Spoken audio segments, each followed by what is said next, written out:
अस्सलाम वालेकुम। My topic is about the hydronephrosis. इसके नाम से आपको क्या पता चल रहा है? Hydro means water, nephrosis means kidney के अंदर पानी जमा हो जाएगा। अब किडनी के अंदर जब पानी जमा होगा तो क्या होगा? किडनी जो है वो डायलेट हो जाएगी, तो dilatation of renal pelvis and calyces हो जाएगी। As you can see in this picture, the renal pelvis जो है वो आपको डायलेटेड मिल रहा है, उसके कैलिसिस आपको डायलेटेड मिल रहे हैं, and this is actually hydronephrosis. Okay, then we will discuss about that how the hydronephrosis develops. So it depends upon कि hydronephrosis की causes क्या है। यूनिलेटरल हो सकता है, मतलब सिर्फ एक किडनी की हाइड्रोनेफ्रोसिस हो सकती है। बायलेटरल हो सकता है, मतलब दोनों की हो सकती है।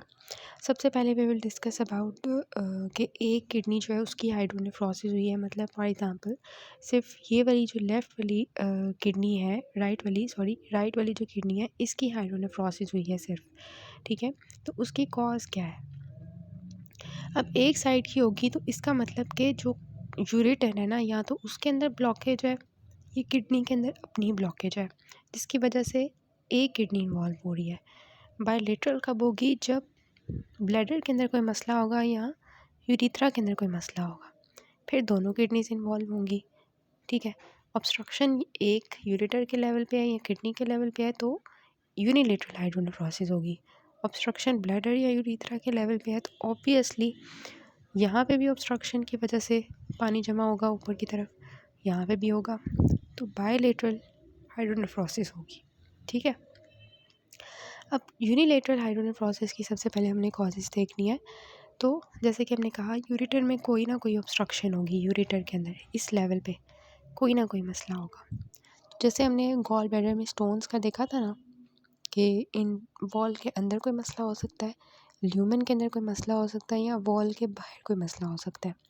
इसी तरह हम यहाँ पे देखेंगे कि सबसे पहले extra mural obstruction. Extra mural मतलब कि जो यूरेटर है ना उसके बाहर कोई मसला है। फॉर एग्ज़ाम्पल यूरेटर को बाहर से किसी ट्यूमर ने जो है ना, ट्यूमर ने बाहर से उसको प्रेस किया हुआ है, ठीक है। बाहर से कोई ट्यूमर ने प्रेस किया हुआ है या बाहर कोई फाइब्रोसिस हुई हुई है, उसने क्या किया? यूरेटर को बंद कर दिया है। तो जब बंद करेगा तो सारा जो फ्लूइड होगा, यूरिन होगा, वाटर होगा, वो सारा पीछे जमा होना शुरू हो जाएगा। तो एक्स्ट्रा म्यूरल में क्या है? ट्यूमर्स हैं या रेट्रोपेरिटोनियल फाइब्रोसिस है। इंट्राम्यूरल में क्या हो सकता है कि यूरेटर्स में जो है उसकी वॉल्स के अंदर स्ट्रक्चर बने हुए हैं, ठीक है, या फिर उसकी वॉल्स के अंदर कोई कार्सिनोमा है, कार्सिनोमा ऑफ द यूरेटर, ठीक है, जो उसकी वॉल्स के अंदर है। इंट्राल्यूमिनल कॉजेज़ क्या हो सकते हैं कि ल्यूमन के अंदर जो यूरेटर है उसके ल्यूमन के अंदर जो है कोई स्टोन पड़ा हुआ है, ठीक है, या उसके यहाँ से जो है पेपिला के अंदर से जो है ना डैमेज हुआ पेपिला, तो उसके जो है हिस्से उतर के आके उन्होंने बंद कर दिया यूरेटर को, ठीक है, स्लफ्ड पेपिला। तो ये हो गए कि what are the causes of unilateral hydronephrosis, extramural, intramural और इंट्राल्यूमिनल। फिर आता है बायलेटरल। बायलेटरल में क्या है? कौन सी चीज़ें इन्वॉल्व होंगी? ब्लैडर या यूरिथ्रा। कंजेनिटल में क्या हो सकता है कि यूरिथ्रल स्ट्रक्चर है, ठीक है, यूरिथ्रा की स्ट्रक्चर बनी हुई है, यूरिथ्रा ही बंद है, तो दोनों साइड की ऑब्स्ट्रक्शन होगी, सारा यूरिन नीचे जाने की बजाय ऊपर जाएगा, ठीक है। इसी तरह यूरिथ्रा में क्या हो सकता है? यूरिथ्रल वॉल्व हो सकता है जो बच्चों के अंदर होता है, और एक्वायर्ड में भी यूरिथ्रल स्ट्रक्चर हो सकता है। या एक चीज़ आपको पता है कि प्रोस्टेट जो है वो अगर इनलार्ज हो मेल्स के अंदर तो वो यूरिथ्रा को कंप्रेस करता है, जिसकी वजह से ब्लैक फ्लो होगा सारा फ्लूइड, ठीक है। So these are the causes of bilateral hydronephrosis. So these are the causes of unilateral and bilateral hydronephrosis which we discuss in the picture. Clinical features क्या होंगे? देखें, एक पेशेंट है, उसका फ्लूइड जो है ना वो नीचे जाने की बजाय ऊपर जा रहा है, ठीक है। आप खुद सोचें कि किसी का यूरिन आ ही नहीं रहा और सारा जो है वो किडनीज़ में जमा होता जा रहा है, यूरेटर्स में जमा होना शुरू हो जाता है, तो हाइड्रोनेफ्रोसिस, हाइड्रो यूरेटर्स हो जाते हैं। तो आपको क्या लगता है कि ऐसा पेशेंट जो है वो कंफर्टेबल होगा? बिल्कुल भी नहीं, फ्लैंक पेन के साथ आएगा, ठीक है।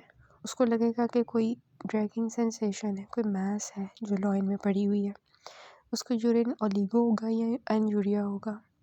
ठीक है।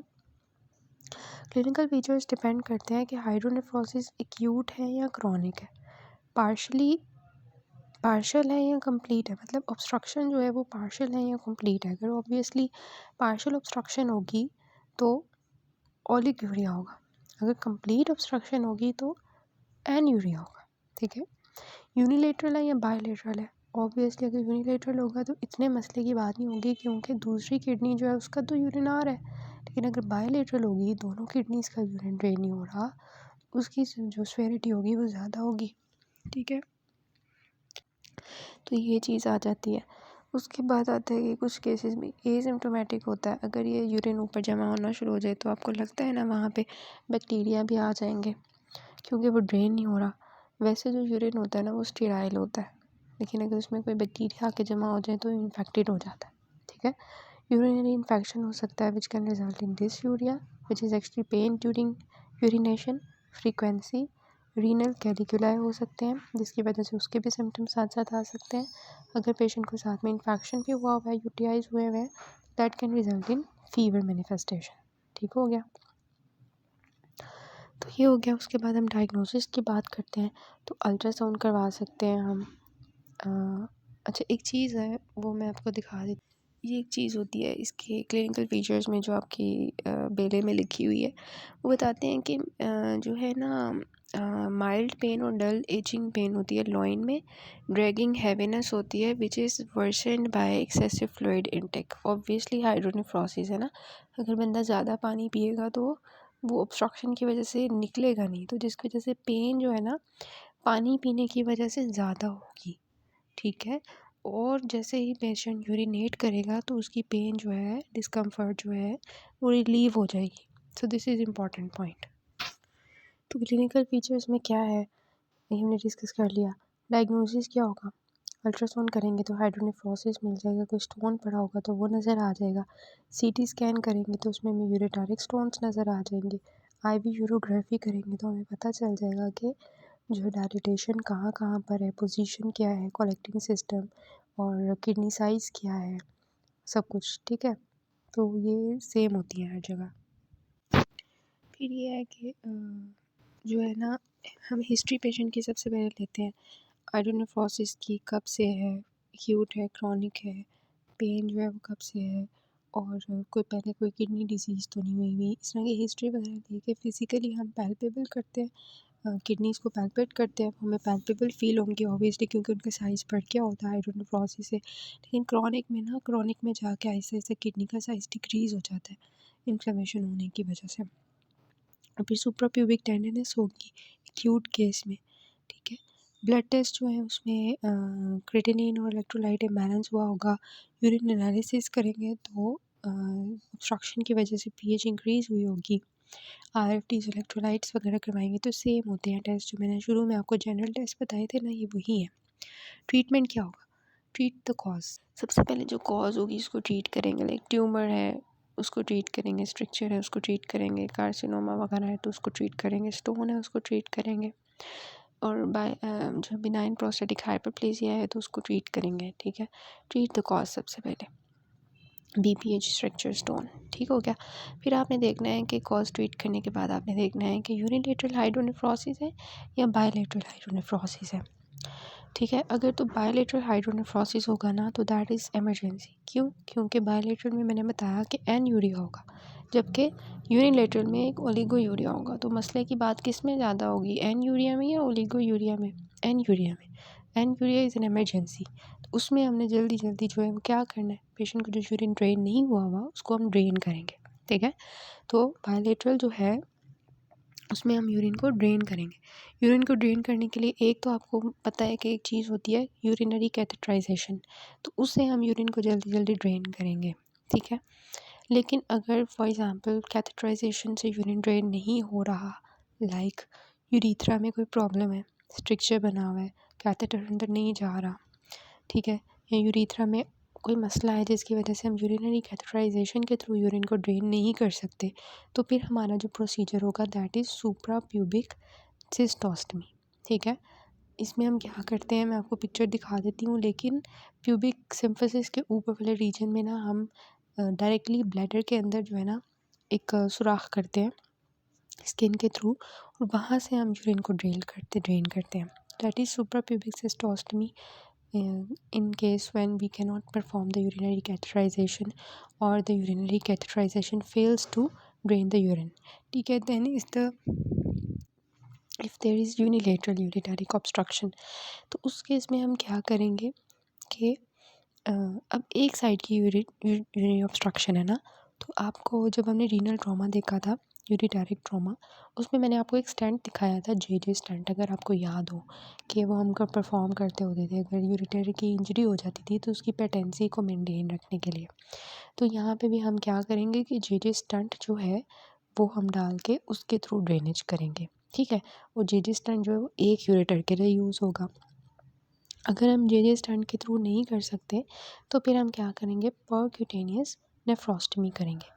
परक्यूटेनियस नेफ्रोस्टमी से आपको क्या समझ आता है कि स्किन के थ्रू हम इंसिजन देंगे, किडनी में जाएंगे, वहाँ पे एक सुराख करके किडनी से डायरेक्टली हम जो है पेल्विस के थ्रू रेडियोलॉजिकल गाइडेंस के थ्रू यूरिन को ड्रेन करेंगे। ठीक है, सो दिस इज़ के इन केस यूरिलेटरल यूरिटारिक ऑब्स्ट्रक्शन हम जे स्टंट या परक्यूटेनियस नेफ्रोस्टमी के थ्रू ड्रेनेज करेंगे। सो ये वाली पिक्चर अच्छी थी, ये देखें सुप्रा प्यूबिक, ये प्यूबिक सिम्फिसिस है, प्यूबिक बोन है, उसके ऊपर से हमने सुप्रा प्यूबिक कैथेटर डाला डायरेक्टली ब्लैडर में और वहाँ से हम ड्रेनेज करें। अगर हम नीचे से ड्रेनेज करेंगे यहाँ से तो this will be urinary catheterization, अगर यहाँ से करेंगे तो this is suprapubic catheterization. It is done in case of bilateral hydronephrosis. Obviously, we will use the urinary bladder. And this is the JJ stunt, which is used in unilateral hydronephrosis. And this is the percutaneous nephrostomy, which is done in case of unilateral hydronephrosis. Obviously, we will use kidney से directly जो fluid होगा उसको drain करेंगे। ये unilateral hydronephrosis के case में हम करते हैं। So this is all about hydronephrosis. A 23 years old female presents with 2-year history of pain. सबसे पहले तो chronic pain है, ठीक है, dull itching sensation in the right loin with sensation of dragging heaviness, जो कि excessive fluid लेने की वजह से ज़्यादा हो जाता है। ये वही लाइन्स हैं जो बेले की हमने देखी थी। Bimanually palpable mass in the right lumbar region. Ultrasound पे में राइट लार्ज किडनी मिली and marked dilatation of pelvic calyces system and some loss of cortical thickness. 2 imaging investigations which help you for the management plan. These are the ultrasound and CT scan. IVU भी use कर सकते हैं। 4 indications of surgery in this patient. Indications of surgery क्या होंगी? So ये आप लिख लें कि if the mass is increasing, then bouts of renal pain, increasing hydronephrosis, evidence of parenchymal damage and infection. अगर इन्फेक्शन बहुत ज़्यादा बढ़ जाए, हाइड्रोनेफ्रोसिस इंक्रीज होता जाए, ठीक है, देन वी हैव। अब ये तो था ना कि इंडिकेशंस ऑफ सर्जरी। हाइड्रोनेफ्रोसिस जो होती है ना, ये किसी डिज़ीज़ की वजह से होती है। आपने वो डिज़ीज़ जो है ना वो सबसे पहले देखनी है। यहाँ पे जो आपको नज़र आ रही है कि कोई किस वजह से हाइड्रोनेफ्रोसिस हुई है, दैट इज़ एक्चुअली कैंसर। ठीक है, जो आप सोच रहे हो, इट इज़ नॉट एक्चुअली, लेकिन दैट कैन बी। तो bimanually palpable mass in the right lumbar region, it is actually the cancer of the kidneys bilateral. तो उस वजह से हाइड्रोनेफ्रोसिस डेवलप हो रही है ड्यू टू ऑब्स्ट्रक्शन। ठीक है, तो इंडिकेशंस ऑफ सर्जरी आपकी ये होंगी कि कैंसर का साइज़ बढ़ता जा रहा है, हाइड्रोनेफ्रोसिस होती जा रही है, इन्फेक्शन होता जा रहा है, तो फिर आप सर्जरी करोगे। सर्जरीज़ के ऑप्शंस क्या हैं, वो जब हम किडनी का रियल कैंसर डिस्कस करेंगे फिर उसके साथ हम उसको जो है वो देखेंगे। ठीक है, बट दिस वाज एक्चुअली कि हाइड्रोनेफ्रोसिस को आप जो है वो कैसे रूल आउट करोगे कि जो है पेशेंट आपके पास हाइड्रोनेफ्रोसिस के साथ आ रहा है। So you will write like this कि it is actually hydronephrosis due to the renal carcinoma causing obstruction actually.